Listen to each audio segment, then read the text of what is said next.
Aký zmysel má škola, kde rómske dieťa príde do školy a o sebe sa nič nedozvie. Učí sa predmety cudzie, všetci sa k ním tak správajú cudzo, to znamená, tá škola je skôr chápaná ako inštitúcia, ktorá je donúcovacia. Proste nejde tomu, že škola ide k žiakovi. Žiak ide ku škole, ale škola je stále taká klasická, postavená vlastne na takom ako biflovaní, ale ako nepriblíži sa mentalite tomu žiaka.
Naša základná škola je neplno organizovaná základná škola pre ročníky 1 až 4.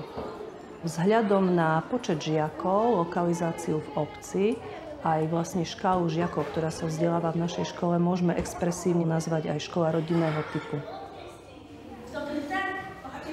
Našu školu navštevuje rôzna škála žiakov, od žiakov výborných, žiakov zo ŠVVP s poruchami učenia, s mentálnym postihom, až po žiakov s narušenou komunikačnou schopnosťou, či žiakov s poruchami správania. Dôraz preto kladieme na inkluzívne vzdelávanie, pretože všetci naši žiaci potrebujú individuálny prístup učiteľa.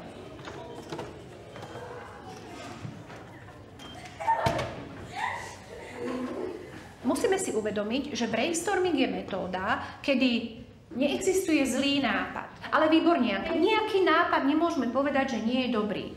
Skúste ďalej. Čo vám ešte napadne? O čom sa vlastne... Čo znamená slovo škriepili? Čo znamená slovo... Hádali. Hádali. Byli nie, hádali. Škriepili znamená hádali. Od malička som chcela byť učiteľka. Naozaj celý môj život som chcela byť učiteľkou a už som to viackrát povedala, že taková, ako bola Anna zo Zeleného domu, pretože ona bola takou úplne inou učiteľkou. Ona sama mala inú učiteľku. Proste pre mňa to nie je práca. Pre mňa je to môj jeden z 2-3 najväčších koníčkov. Je to niečo, čo ma neskutočne baví. Stále v sebe objavujem schopnosť vymýšľať nové veci, lebo táto práca teda nie je len o učení týchto detí, ale jednoducho tu sa im musíte odovzdať. Alebo to vzdať, alebo sa im odovzdať celá, keď potrebujete byť pre nich každú chvíľu. Kto sa dnes zobudil a povedal si, že som šťastný alebo šťastná? No, to všetci, tak ja mám úplne ideálnu triedu. Dobre, ale ja by som sa vás chcela trošku opýtať, že aký ste mali včera deň? Keremko? Dobrý. Bolo niečo, s čím si pomohol rodičom alebo komu inému? Sopla som učiteľku a našla som drev. Ale elektrickou či benzínovou? Benzínou. A to si vieš sám aj naštartovať? Hej. A nebojíš sa? Fú, a kto vám brúsi pásik, keď je tupá? Ja. Ty aj nabrúsíš? Si úplne perfektný. Takže som na vás pyšná za to, ako ste mi pomáhali a ako ste prispeli k tomu, aby sme sa cítili dobre. Tie deti majú materinský jazyk rómsky, preto som si tak pokladala za takú dôležitosť, že mala by som sa im trošičku ja jazykovo v prvom rade priblížiť. A povedz ešte vás všetkým, že čo je toto? Nie, tak ako si to povedal. Je to bakroro. Bakroro je vlastne bakroro ovca a bakroro je ovečka. V mene toho, aby sa zlepšil prospech rómskych žiakov, aby tá škola zaujala, proste oni potrebujú ten svoj jazyk a tie svoje predmety, ktoré sú o nich, aby sa zvýšila ich sebavedomie. To znamená, ten jazyk je kľúčom k tomu, aby oni sa vzdelali, aby v škole sa niečo o sebe dozvedeli. Skôr ako ich ja začnem učiť po slovensky, tak ja sa musím naučiť časť toho rómskeho jazyka. Pretože prichádzali ku mne deti, ktoré nerozprávali po slovensky napríklad. Hej. A zároveň tá kurikulárna reforma je pre mňa výhodou aj v tom, že natiahlo to obdobie, že napríklad teraz je, že žiak na konci 3. ročníka by mal vedieť plynule čítať. Hej. To znamená, že nemusí to vedieť na konci 1. Hej. Nie je to dôvod na to, aby v 1. ročníku opakoval.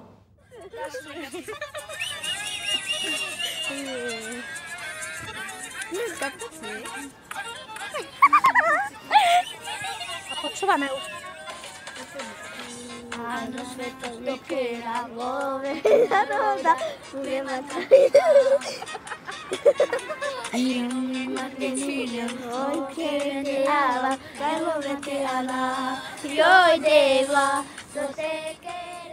Od toho dňa, ako som nastúpila tu vlastne do školy, tak chodila som do osady. A tým, že ma pustili medzi seba, pustili ma do svojich domovov, tak ja som mohla začať tak vnímať ten ich svet.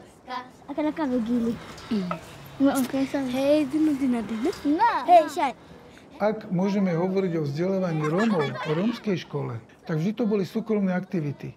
Učiteľov, ktorí boli zapálení, ktorí to chceli robiť. To robia vždy len jednotlivci, len oni to neutiahnu. To znamená, že v lokálnych podmienkach môže takáto škola existovať. Ivetka, chodíš rada do školy? Áno.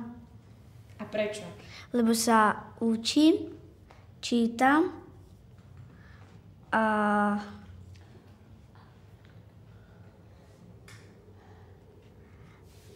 sa hrám. Lebo sa učíme. Lebo sa učíme, lebo malujeme, vytvárame všetko. Dobre. Teraz mi skúste povedať, čím by ste chceli byť, keď vyrastiete. Policajtom a prečo? Možno, že nebudú vedieť tí moji žiaci násobilku, možno, že nebudú vedieť rozdelenie živočíšnych druhov, možno, že nebudú vedieť vymenovať všetky vybrané slova, ale naozaj je tým mojím snom a cieľom vychovať z nich ľudí, ktorí sa dokážu plnohodnotne uplatniť v tej budúcnosti. Aj ako rodičia, aj ako partneri, aj ako deti svojich rodičov, o ktorých sa budú vedieť prípadne v budúcnosti postarať.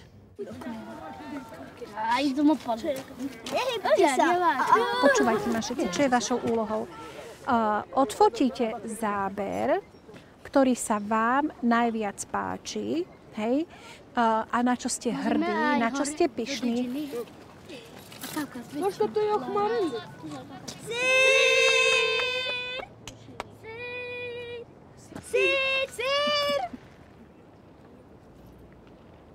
Chodil som tiež do školy tu na Dlhej Lúke.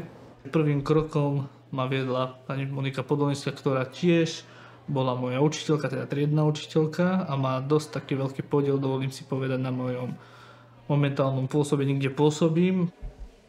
Už momentálne není moja učiteľka, ale je mi už kolegyňa. My sme počuli, že ty si jediný z osady Lubanka s maturitou, je to pravda? Momentálne áno, som zatiaľ jediný a dúfam, že nebudem jediný, ktorý má toto vzdelanie a myslím si, že pomalými krokmi sa viac menej naša osada, celkovo tá edukácia detí dostane do väčšej úrovne. Dieťa, ktoré sa narodí v osade, rodičom, ktorí sa tam tiež narodili, to znamená, žijú tam už po generácie, tak tá šanca z toho začarovaného kruhu sa dostať je minimálna. Tam môže pomôcť osvietený učiteľ.